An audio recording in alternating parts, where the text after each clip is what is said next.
بسم اللہ الرحمن الرحیم۔ گمنام ہیرو کے معزز ناظرین، السلام علیکم۔ آئیے چلتے ہیں کہانی کی طرف۔ ہسپتالوں میں ہر روز ایسے سینکڑوں واقعات رونما ہوتے رہتے تھے۔ فرق صرف اتنا ہوتا تھا کہ وہاں جہاں بلب مریض اپنی زندگی کے کسی عذاب سے گلو خلاصی کے لیے سرجنوں کو ہنسی خوشی اپنے سڑتے دکھتے یا ناسور بنے ہوئے بیمار اعضاء کو کاٹ کر الگ کرنے کی اجازت دے دیتے تھے، ہوتا یہی ہے کہ پورے جسم کو مکمل بربادی سے بچانے کے لیے نکارہ اعضاء کو کاٹ کر پھینک دیا جاتا ہے۔ جیف ملر بھی معاشرے کے جسم سے چمٹا ہوا ایسا ہی ایک ناسور تھا جسے بے دردی سے الگ کر لیا جانا چاہیے تھا۔ میں نے اس کے ساتھ وہی سلوک کیا تھا۔ وہ ایک ایسے خفیہ ادارے کا رکن تھا جسے خوبصورت اور بہترین کاغذی مقاصد کے ساتھ وجود میں لایا گیا تھا، لیکن عملی طور پر اسے کرۂ ارض کی ایک ایسی ڈراؤنی طاقت بنا دیا گیا تھا جسے دوست اور دشمن سب ہی لرزہ بر اندام رہتے تھے۔ اس کی بدقسمتی تھی کہ وہ اپنی زندگی کی باقی ماندہ مہلت گزارنے کے لیے پورے وجود کے ساتھ زندہ نہیں تھا۔ اپنی حماقت کی بنا پر اس کی موت کی پہلی قسط غیر ارادی طور پر مکمل ہو چکی تھی۔ اس کا کیا بنے گا؟ یہ کٹی ہوئی پنڈلی کب تک یہاں سجی رہے گی؟ نادرا نے خون کے کسی بھی داغ سے بے نیاز اس سوختہ شاہکار کو دیکھتے ہوئے وحشت زدہ لہجے میں پوچھا۔ یہ پنڈلی کسی چھوٹے سے گڑھے میں بھی دبائی جا سکتی ہے۔ اصل خطرہ اس سرخ کار سے ہے جو باہر کھڑی ہوئی ہے۔ میں نے اسے یاد دلایا، جیف کی یہاں موجودگی کے اس کھلے اشتہار سے جلد از جلد چھٹکارا حاصل کرنا ہوگا۔ اوہ، اس کار کا کیا بنے گا؟ میری یاد دہانی پر وہ مضطرب ہو گئی۔ اسے بشیر شہر کے کسی بھی علاقے میں چھوڑ آئے گا۔ تم جیف کی تلاش میں آنے والوں کو یہی بتاؤ گے کہ ڈینی جیف کو اسی کی گاڑی میں ڈال کر لے گیا تھا۔ انہیں بھول کر بھی شک نہیں ہو سکے گا کہ جیف تمہارے ہی گھر کے کسی خفیہ تہہ خانے میں قید ہے۔ پھر یہ منحوس پنڈلی بھی اسی گاڑی میں ڈلوا دیں۔ اسے دیکھ دیکھ کر میری طبیعت مقدر ہو رہی ہے۔ اچھا خیال ہے، میں نے اس کی تجویز پر خوش ہو کے کہا۔ میری طرف سے گیری ہارٹ کے لیے یہ انوکھا تحفہ ہوگا۔ جیف کی قیمتی گاڑی زیادہ دیر تک لوارس نہیں کھڑی رہے گی۔ گاڑی ان کو ملے گی تو وہ خود سمجھ لیں گے کہ کیا واقعہ رونما ہوا ہے۔ انہیں معلوم ہے کہ میں ایک عجیب گن کا مالک ہوں۔ اس گن کی بے آواز دار دیکھتے ہی میرے رونگٹے کھڑے ہوئے تھے۔ یہ کیا بلا ہے؟ بس اسپیشل گن کہہ لو، میں نے اسے ٹالتے ہوئے کہا۔ دنیا بھر میں ان کی تعداد بہت محدود ہے۔ ذہن میں ایک بات سما جانے کے بعد میں نے بشیر کو قالین کی مزید رگڑائی سے روک دیا اور اسے چابی دے کر فوراً ہی سرخ BMW نکال لے جانے کی ہدایت کر دی۔ میں ان حالات میں نادرا کو اکیلا نہیں چھوڑ سکتا تھا۔ بشیر گاڑی ٹھکانے لگا کے لوٹ آتا تو مجھے بھی واپسی کی آزادی مل جاتی۔ بشیر ہم دونوں کی گفتگو سنتا رہا تھا۔ جاتے ہوئے وہ خاموشی سے جیف ملر کی بے جان پنڈلی بھی اپنے ساتھ لیتا چلا گیا اور ہم دونوں ڈرائنگ روم ہی کے ایک گوشے میں جا بیٹھے۔ میں جب سے نادرا کے گھر آیا تھا میرا اپنے ساتھیوں سے رابطہ ٹوٹا ہوا تھا۔ مجھے یقین تھا کہ سلطان شاہ پروگرام کے مطابق مکان کے قرب و جوار میں منڈلا رہا ہوگا اور دونوں عورتیں فلیٹ پر بے یقینی اور انتظار کی اذیت سے گزر رہی ہوں گی، لیکن میں باہر نکل کر سلطان شاہ سے بات کرنے کا خطرہ مول لے سکتا تھا۔ نہ فلیٹ فون کرنا چاہتا تھا، مگر ڈر تھا کہ جیف ملر کے نادرا کے گھر آنے کے بعد سے کہیں اس کا فون آبزرویشن میں نہ لے لیا گیا ہو۔ جیف جو کچھ بھی تھا، بہرحال ایک ذمہ دار امریکی افسر تھا۔ اس کے اما پر مقامی حکام فوری طور پر ایسی کوئی بھی کارروائی کرنے پر مجبور ہو سکتے تھے۔ ایک لمحے کے لیے مجھے خیال آیا کہ میں بشیر کو سلطان شاہ کی گاڑی کا نمبر بتا کر اس کے ذریعے سلطان شاہ کو اپنی خیریت کا پیغام بھجوا دوں، لیکن وہ کوشش خطرات سے خالی نہیں تھی۔ سلطان شاہ نادرا کے مکان سے نکلنے والے مشتبہ کار کو اپنی طرف متوجہ پا کر بری طرح بھڑک سکتا تھا۔ جیف ملر کی طرح بشیر بھی اس کے لیے اجنبی تھا۔ اگر سلطان شاہ اپنی طویل ہوتی ہوئی بیکاری سے اکتا کر کوئی کارنامہ سر انجام دینے پر تل جاتا تو وہاں خاصی ناخوشگوار صورتحال رونما ہو سکتی تھی۔ اگر ایسا نہ بھی ہوتا تو سلطان شاہ غیر ضروری طور پر بشیر کی نظروں میں آ جاتا، جبکہ ہم چاروں ان دنوں گمنام اور رپوشی رہنے کی کوششوں میں مصروف تھے۔ میں نے سنا ہے کہ یکساں فریکوینسی پر کام کرنے والے صرف ایک جیسی ساخت والے ٹرانسمیٹرز پر ہی آپس میں بات چیت ہو سکتی ہے۔ کیا یہ بات درست ہے؟ نادرا کے سوال پر میں اپنے خیالات سے چونک پڑا۔ ہاں درست ہے، لیکن تمہیں اچانک ہی یہ خیال کیوں آ گیا؟ میں نے پوچھا۔ آپ انسپیکٹر جیف ملر کی کو گھیر کر اس کے اسسٹنٹ ڈائریکٹر گیری ہارٹ پر ہاتھ ڈالنا چاہ رہے ہیں، کیونکہ وہی آپ کے مطالبات کو ماننے یا مسترد کرنے کا اختیار رکھتا ہے۔ اس کی طرف سے پہل ہونے کے بجائے آپ ٹرانسمیٹر پر ان لوگوں سے بات کیوں نہیں کرتے؟ جیف ملر جیسا ٹرانسمیٹر دوسروں کے پاس بھی ہوگا۔ یہ آن ہے۔ میں نے جیف ملر کا آپریٹس اپنی جیب سے نکال کر اسے دکھاتے ہوئے کہا، میں اسے استعمال کر کے انہیں ہوشیار نہیں کرنا چاہتا کہ ان کا ایک مواصلاتی آلہ ان کے دشمن کے قبضے میں چلا گیا ہے۔ اس پر ہم ان کی آپس کی باتیں سن سکتے ہیں۔ انتظار مختصر کرنے کے لیے فون پر بھی بات کی جا سکتی ہے۔ ہمارے پاس جیف ملر کا فون نمبر موجود ہے۔ وہ یہاں قید ہے تو اس کے ٹھکانے پر کوئی نہ کوئی ضرور موجود ہوگا۔ میں اپنے فلیٹ پر بھی بات کرنی چاہ رہا ہوں لیکن تمہارا فون استعمال نہیں کر رہا۔ مجھے ڈر ہے کہ اب اس پر ہونے والی ہر بات سنی جائے گی۔ اگر انہیں پتہ چل گیا کہ میں نے جیف ملر کے بارے میں یہاں سے بات کی ہے تو ہماری ملی بھگت کا راز فاش ہو جائے گا اور ہم مارے جائیں گے۔ بشیر کے آنے کے بعد میں یہاں سے نکلوں گا تو کہیں نہ کہیں سے فون کرنے کی کوشش ضرور کروں گا۔ آپ کے مشورے پر میں نے اپنی کشتیاں جلا دی ہیں۔ جیف ملر کی دشمنی مول لینے کے بعد اب غنی صاحب کی آزادی اور فرق کے محفوظ مستقبل کا انحصار آپ کی کامیابی پر ہے۔ وہ اچانک جذباتی ہو کر بولی، غنی کی آزادی ایک سنہرا خواب ہے۔ میں نے لگی لپٹی رکھے بغیر اپنا موقف دہرایا۔ مجھے امید نہیں کہ اسے اتنی آسانی سے رہائی مل سکے گی۔ اس بارے میں تمہیں عارضی طور پر انگلینڈ منتقل ہونے کا مشورہ دے چکا ہوں۔ ہاں، فرق کے بارے میں اپنے وعدے پر قائم ہوں۔ ہماری مہم جوئی کے نتیجے میں اسے کوئی نقصان نہیں پہنچے گا۔ کسی وقت مجھے یہ سوچ کر ہول آنے لگتا ہے کہ کہیں میں پتھریلی زمین کے دھوکے میں دلدل پر پیر نہ رکھ دوں۔ یہ تمہارا وہم بلکہ خود اعتمادی کی کمی کا نتیجہ ہے، میں نے ہنس کر بے پرواہی سے کہا۔ اپنے وقت پر سب کچھ درست ہوتا چلا جائے گا۔ تم ان باتوں کو چھوڑو اور جلدی سے چائے کی ایک پیالی بنا لاؤ۔ میرا خود چائے پینے کو دل چاہ رہا ہے۔ وہ پھیکی اور خوفزدہ ہنسی کے ساتھ بولی، مگر مجھے کچن میں جاتے ہوئے ڈر لگ رہا ہے۔ آپ ساتھ چلیں تو چائے کے ساتھ سینڈوچ بھی بنا لوں گی۔ ڈر کس بات کا؟ تم تو بالکل ہی حوصلہ چھوڑے دے رہی ہو۔ وہ جیف ملر کی کٹی ہوئی ٹانگ میرے ذہن سے چپک کر رہ گئی ہے۔ نادرہ کا وہ خوف میرے لیے تعجب خیز تھا۔ میں اسے مضبوط اعصاب اور قوت ارادی کی مالکہ سمجھتا چلا آ رہا تھا۔ اگر وہ اندر سے اتنی ہی بودی تھی تو شاید گیری ہارٹ اور مقامی پولیس کی کڑی باز پرس کو بھی نہیں سہ سکتی تھی۔ اس کی ذرا سی کمزوری میرا بنا بنایا کھیل بگاڑ سکتی تھی۔ ایک نئے خیال کے تحت میں نے اپنی جگہ چھوڑ دی۔ آؤ چل کر چائے بناتے ہیں۔ کچن کی طرف جاتے ہوئے وہ میرے ساتھ چل رہی تھی۔ اس کے وجود سے اٹھنے والی مہکار میرے ذہن پر ہلکا اثر دکھانے لگی۔ وہ خود بھی شاید میری اس کیفیت سے بے خبر نہیں تھی۔ تہہ خانے میں ایک معذور قیدی کی موجودگی، فضا پر منڈلاتے ہوئے خطرات اور گھر کی تنہائی اچانک میرے قدموں کی زنجیر بن گئی اور میں سگریٹ سلگانے کے بہانے ٹھٹک کر رک گیا۔ نادرہ کے ذہن میں جو کچھ بھی رہا ہو، میں کسی جذباتی بنور میں پھنسنے کے لیے آمادہ نہیں تھا۔ نادرہ بھی میرے انتظار میں رکی مگر میں نے اسے آگے ہانک دیا، تم چلو میں آ رہا ہوں۔ کچن میں موقع پا کر میں نے بات دوبارہ شروع کر دی۔ میں سوچ رہا ہوں کہ گھر میں بشیر کے ساتھ تمہیں مشکلات کا سامنا کرنا پڑے گا۔ اسے کام کاج سے باہر بھی جانا ہوگا۔ تم پر جیف ملر کا خوف طاری رہے گا۔ ایسا نہ ہو کہ اس مسلسل اعصابی تناؤ سے تمہارے ذہن پر مضر اثرات مرتب ہونے لگیں۔ آپ ٹھیک کہہ رہے ہیں، پہلے میں یہ بات نہیں سوچ سکی تھی۔ اس نے اعتراف کیا، منصوبہ بندی کے وقت مجھے گمان تک نہیں ہوا تھا کہ عملی صورتحال سے دوچار ہونے کے بعد میرا رد عمل کیا ہوگا۔ وہ لوگ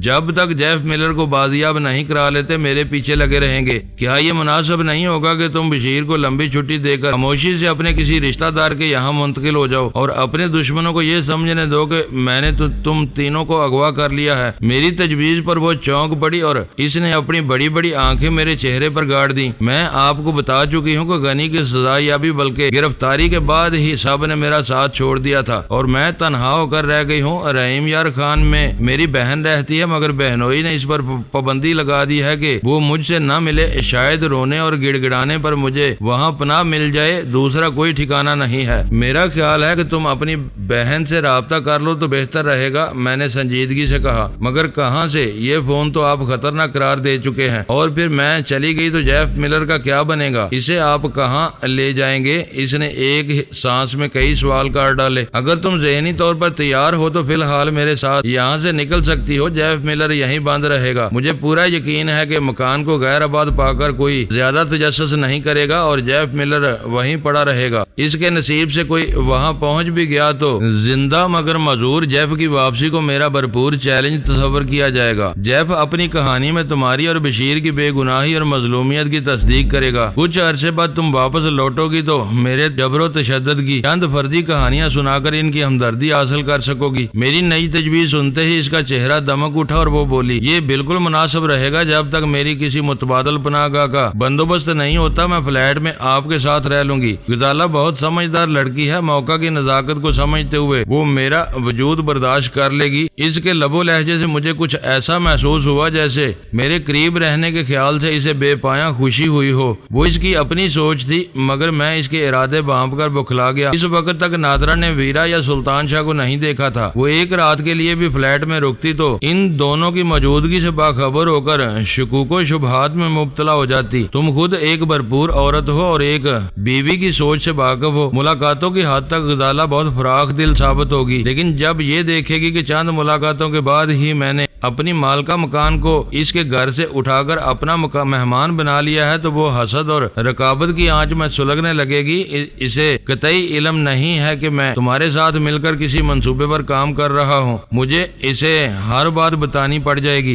اس نے دانستہ میری طرف جھک کر ایک چمچہ اٹھایا۔ میں نے اس کے بدن اور ریشمی زلفوں کا سرسراتا ہوا لمس محسوس کرتے ہی اپنی جگہ چھوڑ دی۔ اس نے لمحہ بھر کے لیے شکایت بھری نظروں سے میری طرف دیکھا اور بولی، میرا خیال ہے کہ میری طرف سے آپ کے دل میں نرم و نازک گوشہ پیدا ہو چکا ہے۔ اگر غزالہ متعصب اور تنگ نظر ہے تو صرف اسی بنا پر حسد میں مبتلا ہو سکتی ہے۔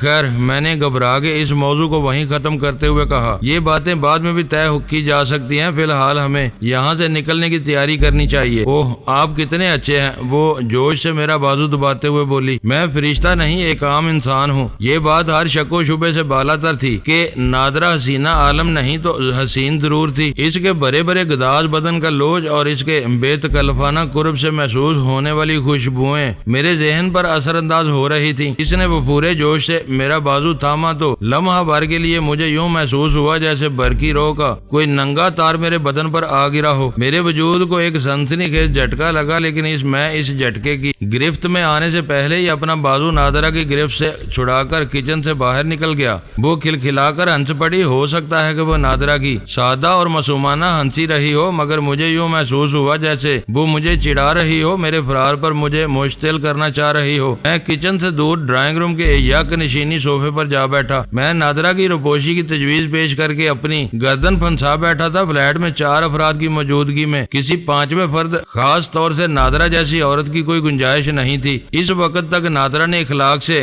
گری ہوئی کوئی حرکت نہیں کی تھی اور ہر اعتبار سے باوقار نظر آنے کی کوشش کر رہی تھی، لیکن میں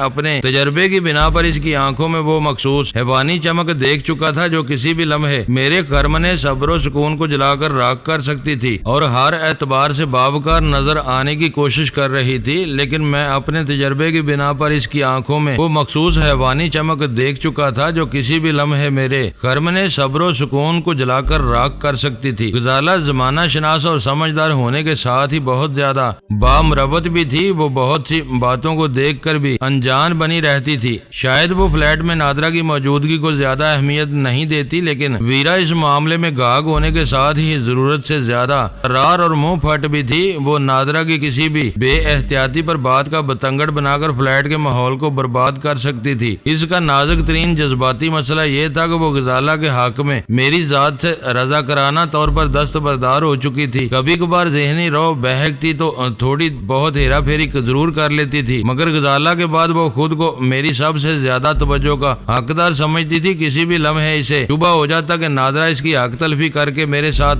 بے تکلف ہونے کی کوشش کر رہی ہے تو وہ نادرہ کو دھکے دے کر فلیٹ سے باہر تک نکال سکتی تھی۔ نادرہ کے لیے شہر کا کوئی بھی ہوٹل مناسب نہیں تھا۔ پورے کراچی میں اس کا ایسا کوئی شناسا یا رشتہ دار نہیں تھا جو چند دنوں کے لیے اسے اپنے یہاں پناہ دے دیتا۔ کافی غور و خوض کے بعد میرے ذہن میں جہانگیر کا نام ابھرا۔ شام ہی کو سلمہ فون پر بتا چکی تھی کہ ان دونوں نے ہمارے قریب ہی ایک گھر کرائے پر لے لیا تھا، لیکن میں نے جہانگیر کا نام خود ہی مسترد کر دیا۔ وہ ترادار عورتوں کے معاملے میں بے حد سے زیادہ ندیدہ تھا۔ دوسری طرف سلمہ بھی ہر وقت اس کے بارے میں شکوک و شبہات کا اظہار کرتی رہتی تھی۔ وہ اس حد تک کہہ چکی تھی کہ جہانگیر کسی وقت کسی لونلی لنگڑی فقیرنی کا بھی پیچھا کر سکتا ہے۔ نادرہ کا وجود ان دونوں کے لیے ہولناک مسائل بلکہ مصائب کا سبب بن سکتا تھا۔ وہ 2 پیالیوں میں چائے لائی اور دونوں پیالیاں میز پر رکھ کر مسکراتی ہوئی زینوں کی طرف چلی گئی۔ میں نے اسے روکنا یا اس سے کچھ پوچھنا ضروری نہیں سمجھا۔ میری چائے کی پیالی خالی ہونے کے قریب تھی کہ وہ اوپر سے لوٹ آئی۔ اس کے ہاتھ میں درمیانے سائز کا ایک سفری بیگ جھول رہا تھا۔ بیگ ایک کنارے سے رکھ کر وہ چائے نوشی میں میرا ساتھ دینے لگی۔ تھیلے میں کیا لے آئی ہو؟ چند ثانیوں تک خاموش رہنے کے بعد میں اپنے تجسس پر قابو نہیں رکھ سکا۔ شب خوابی کا ایک لباس، 2 عام جوڑے زیورات اور نقدی لے آئی ہوں اور روانگی کے لیے پوری طرح تیار ہوں۔ اس نے اپنی کارگزاری پر فخر کا اظہار کرتے ہوئے کہا۔ بشیر لوٹ آئے تو اسے چھٹی کی خوشخبری سنا کر میں آپ کے ساتھ چل دوں گی۔ تمہارے خیال میں اب گھر میں ایسی کوئی چیز نہیں رہی جسے چوری کیا جا سکے؟ میں نے پوچھا۔ اس نے اپنے سر کو نفی میں جنبش دیتے ہوئے کہا، روزمرہ استعمال کی چیزیں کون لے جائے گا؟ یہ چیزیں بھی میں اس طرح لائی ہوں کہ مکان کی تلاشی لینے والے بھی اندازہ نہیں لگا سکیں گے کہ کوئی یہاں سے ساری قیمتی اشیاء سمیٹ کے رخصت ہوا ہے۔ اس وقت اس گھر کا سب سے بیش قیمت اثاثہ جیف ملر ہے۔ ایسا معلوم ہو رہا ہے جیسے تم اپنے گھر سے نکل بھاگنے پر تلی بیٹھی تھی۔ میں نے اپنی چائے کی پیالی خالی کر کے کہا، اپنے گھر کے در و دیوار سے ہر شخص کی ایک جذباتی وابستگی ہوتی ہے۔ مجھے بھی اپنے رچے بسے ہوئے گھر کو چھوڑ کر جاتے ہوئے دکھ ہو رہا ہے، لیکن مجھے خوشی ہے کہ میں یہ سب کچھ اس گھر کو دوبارہ آباد کرنے کے لیے کر رہی ہوں۔ غنی اور فرق کے بغیر یہ بے جان در و دیوار اب مجھے کاٹنے کو دوڑنے لگے ہیں۔ اس گھر کی ہر شے اور ہر لمحے سے ان دونوں کی ناقابل فراموش یادیں وابستہ ہیں۔ بشیر کو بھی یہاں سے جاتے ہوئے دکھ ہوگا، میں نے دھیمے سے کہا۔ قدرتی بات ہے، وہ بے پرواہی سے بولی، اسے مجھ سے بچھڑنے کے خیال سے بہت دکھ ہوگا۔ وہ بولتے بولتے اچانک رک گئی۔ میرے ہونٹوں پر مانی خیز تبسم پھیل گیا۔ نادرہ کو اندازہ ہو گیا کہ وہ روانی میں غلطی کر گئی ہے۔ اس نے سنبھالا لے کر دوبارہ اپنی بات شروع کی۔ آپ میری بات کا غلط مفہوم نہ لیں۔ اس بے جان گھر کی تنہائی میں ہم دونوں جاندار 2 برس سے ایک دوسرے کے مونس اور غم خوار ہیں۔ وہ بہت مخلص اور وفادار نوکر ہے۔ ان اوصاف کی قدر و قیمت کا اندازہ اسی وقت ہوتا ہے جب کوئی تنہائی کے جہنم میں سلگ رہا ہو۔ میں اپنا کوئی مفہوم اخذ کیے بغیر کھلے ذہن سے تمہاری باتیں سن رہا ہوں۔ یہ اچھی بات ہے، وہ کھسیائی ہوئی ہنسی کے ساتھ بولی۔ مرد جو چاہے کہہ لے، اس کی کوئی بات نہیں پکڑی جاتی، مگر عورت کو زبان کھولنے سے پہلے 10 مرتبہ سوچنا پڑتا ہے، کیونکہ اس کی ہر بات کو 1000 معنی پہنائے جاتے ہیں۔ اسی وجہ سے مجھے وضاحت کی ضرورت محسوس ہوئی، ورنہ آپ دیکھ ہی رہے ہیں کہ بشیر کس طرح میرے اشاروں پر ناچتا ہے اور ہر لمحے میرے آرام کا خیال رکھتا ہے۔ تمہیں اپنی بہن کے گھر کا فون نمبر تو یاد ہے نا؟ میں نے بات بدل دی۔ اچھی طرح، وہ میری اکلوتی بہن ہے، اس کا میاں فوج میں کرنل ہے۔ آج کل اس کی پوسٹنگ رحیمیہ ارخا میں ہے۔ سنا ہے کہ وہ بہت خوبصورت اور